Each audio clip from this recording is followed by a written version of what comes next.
2015-16లో కూడా ఒకసారి అడిగారు when first season was happening Bigg Boss. కానీ మనకు సెట్ అవుద్దో లేదో తెలీదు, ఏమో అది మనకు కరెక్టో కాదో అన్న ఉద్దేశంతో భయపడి వెళ్ళలేదన్నమాట. ఆ మధ్యలో హిందీ బిగ్ బాస్ కూడా అడిగారు, బట్ అప్పటి నా ఏజెన్సీ ఉండి it is not for you, don't go, you'll be missing out a lot of shows and all. And peak season టైంలో అడిగేటప్పటికి అలా వద్దు అని అనేసాను అనమాట.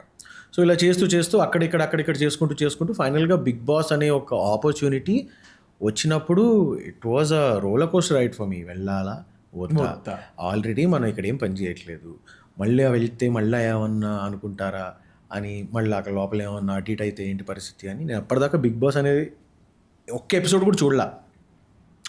సరే అని తిరుపతిలో ఉన్నప్పుడు నాకు ఇంకా అక్కడిక్కడ మా వాళ్ళందరూ ఒకటేసారి కదా లైఫ్లో ఒకసారి పిలిచారు, వెళ్ళిపో అని మా మమ్మీ ఇంకా మా ఇంట్లో వాళ్ళు చెప్పేటప్పటికి సరే అన్నాను. కొండ మీద ఉన్నప్పుడు కరెక్ట్గా ఓకే అని అనుకుని సరే చేద్దాం అని అనుకుని ఫోన్ వచ్చింది, ఫిక్స్ అయిపోయా. వచ్చిన తర్వాత రేపు వెళ్ళాలి. అప్పుడు ఇంకా మాకు లాక్డౌన్, ఇది దాని ఏమంటారు, క్వారంటైన్, 15 days క్వారంటైన్ ఉండింది. క్వారంటైన్కి వెళ్ళే ముందర ఫస్ట్ ఎపిసోడ్ సీజన్ 4 చూసా, అభిజిత్ వాళ్ళందరూ ఉన్న ఎపిసోడ్. ఓహో ఇలా ఉంటుందా, సర్లే మన పనే ఉంది, మనం వెళ్ళి ఉందాం చేద్దాం అనిపించింది, చెప్దాం అనే ఉద్దేశంతో వెళ్ళిపోయా. క్వారంటైన్ 15 days అయిపోయింది. ఇంకా దాని తర్వాత వాట్ ఎవర్ హ్యాపెన్ బిగ్ బాస్లో ఆ జర్నీ అయిపోయిన తర్వాత నాకు డెఫినెట్గా ప్లస్ అయింది. I became closer to the Telugu audience.